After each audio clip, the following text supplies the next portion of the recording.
What's going on, everybody? I'm Godsey. I'm back with another interview. This is Tate Nicholson. What up? Races dirt bikes, raps, and does YouTube. And this is his interview. Yes, sir.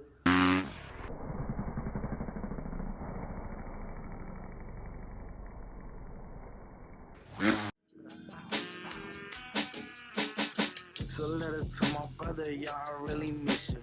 Know that bullshit for the birds, but I'm into write you. Swear we gon' make up for all that time that we missing. Hold up, yeah, let me paint this fucking picture. Soon as you went in, shit ain't been the same. Yeah, they out here talking down on her damn name. So I really had it, caught them out the fucking picture. Before you went in, yeah, we was always needing. Yeah, we done the trapping, man, we were moving. Where did you start? What was the beginning of your racing career? Because I know it's like what people mainly knew you for a while. 'Cause Well, that's how I heard about you. yeah. Well, I started riding when I was like 4, and we were just messing around in the field and stuff. And then my brother, he wrecked real bad, and he had like bruised kidneys and stuff. So my mom freaked out, sold our bikes, and then when I was 14. I was just coming back from a baseball tournament, and I was kind of pissed off about baseball. Didn't really like it. Didn't like playing it. And I always liked dirt bikes. So I was like, I just told my dad, I was like, hey, if you buy me a dirt bike, then I'll quit baseball, and I'll just ride dirt bikes. And he was like, all right. So I didn't think he was going to do it, but he did it. So then I started riding, and then I met Brock Kissinger at a football game, and I didn't know him at all other than seeing pictures of his dirt bike and stuff. Mm-hmm. So then we started hanging out, and then I started riding with him in his track, and I was like, dude, this is cool. So I told my dad I wanted to try racing. My mom wasn't up for it, Right. but my dad was, because he likes dirt bikes, and he always has. So then I just started racing when I was 14, and that's how it came about. Just talking to Brock.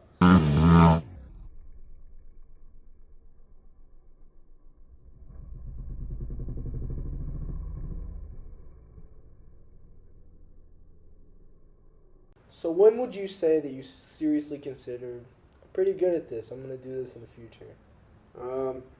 Well, right when I started racing, I had this huge motivation to be fast. I would watch videos on YouTube of just pros in this race called Loretta's, and I wanted to make it to Loretta's so bad that from day one I was like, I want to make it there. So I just always wanted to take it serious from the first. And what I would do is, I don't think my friends know this yet. I think they're going to after this. But when I would ride with my friends, I sucked. I was horrible. And they were a lot better than me. So I would watch them and study them, and then I'd try to mimic them. And then after I got faster than them, I did that with pros. Right. And I would try to mimic the pros. And then now we're here. But I started to take it serious from day one. I never really didn't take it serious. Right. Number 77. All right, so I started I see racing. your chain. Yeah. That's the only way I remember. I thought it was 3 numbers or No, something. well, it used to be. I started with the number 425. Right. I remember that. And That was in high school, Yeah, right? yeah. That was just a random number I made up. But 77 came about when one of my dad's best friends, he passed away, Mike Brown. He had the number 77 for football, and I just kind of took it up to represent.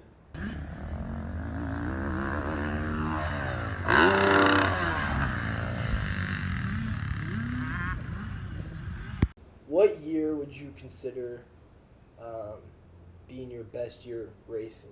Because I remember in high school, because I came in freshman year and I was like, I had no clue who you are. And then I remember adding you on Snapchat, and the first video I ever watched you were you had your chihuahuas with you. And you were playing with your chihuahuas. Dude. And this was in the middle of the night, dude. Oh, yeah. And I was laughing so hard. The Chihuahuas, they're my homies. Did I have Mexican music on? I don't think at the time you did. I think you were feeding him pizza rolls or something. Dude, I have to give back to my little Mexican homies. I always have videos with them. But my best year of racing has to be 2016. Because, like I said, I was trying to make it to Loretta's. And Loretta's is the biggest amateur race, probably in the world, but in the nation for sure. And people from everywhere come to race it, like Australia, South Africa, and then, you know, everywhere from the nation. So, Loretta's is like the biggest race probably in the world, definitely in the nation. People come from everywhere to race it. And I wanted it so bad in 2016, I made it to that race. You have to go to an area qualifier first, which is like the surrounding states. Right. But usually people from different states, like all the way from Florida, will come to our region and do it anyways. But so you have to get top 6 at the area qualifier out of, like, depending on the class, anywhere from 40 to 60 people. Yeah. And it's hard even to make it out of the area. And then after the area qualifier, if you make it there, you go to a regional. And the regional is basically just either East Coast guys or West Coast guys. It's all those dudes come to all the regionals. So there you have to make top 6 out of 42. And it's super hard. And I always wanted to do it, and I finally did it in 2016. So, and then I got to race at Loretta's, and that's like a huge accomplishment in motocross. So, probably 2016.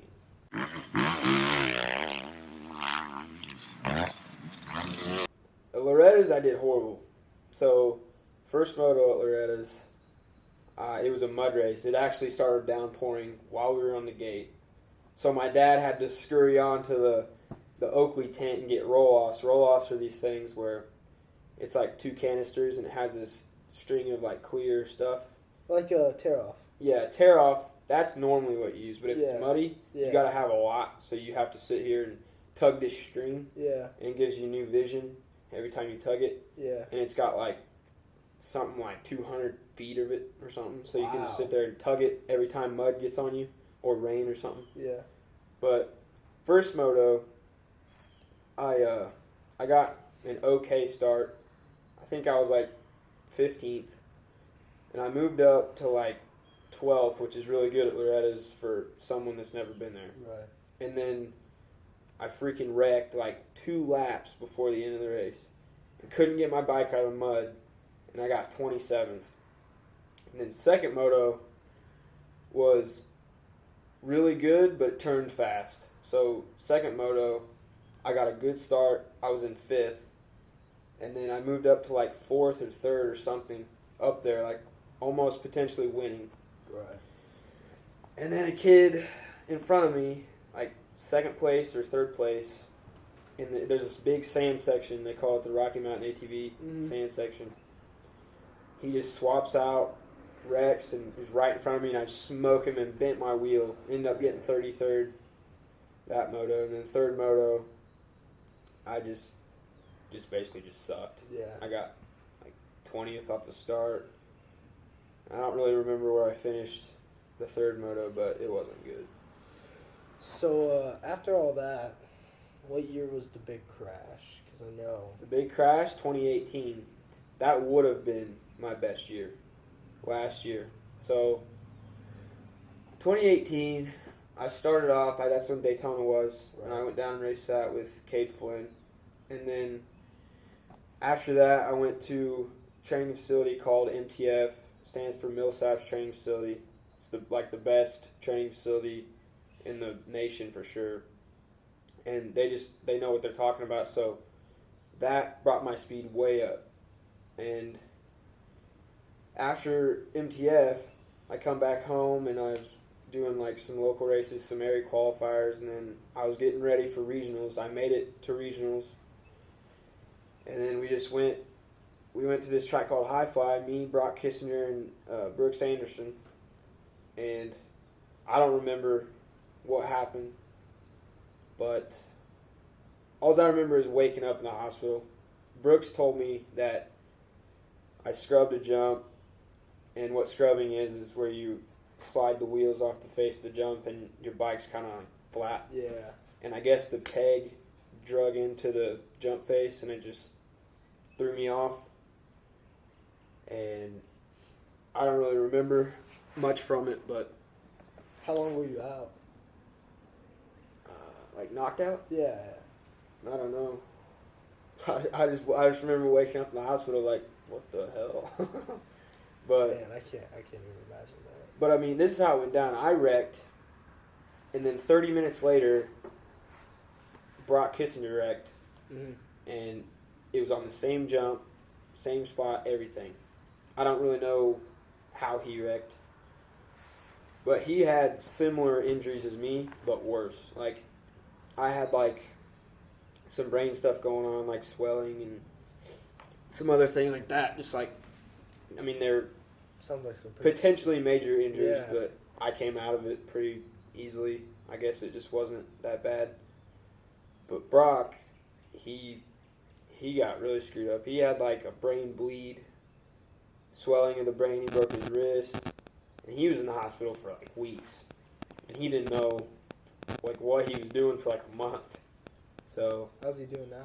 oh, he's good now. He's fully recovered now. He's back riding and everything. But yeah, that day sucked. It was June 3rd, 2018.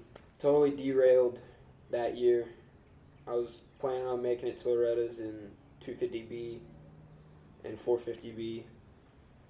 And just that wreck totally screwed everything. Yeah, so I've always wanted a tattoo just because I thought they were cool. And I wanted a meaningful one, so I put my brother's name and his football number, my sister's name, and her softball number, and then, of course, my number in the roots because I run this. But, yeah, I mean, my family's really tight, and my brother and sister are like my best friends, so I just put them on my arm so they're there forever. Sounds cheesy, but yeah. It's a letter to my brother, y'all, I really miss you. Know that bullshit for the birds, but I'm into write you. Swear we gon' make up for all that time that we missing. Hold up, yeah, let me paint this fucking picture. Soon as you went in, shit ain't been the same. Yeah, they out here talking down, but damn name. So I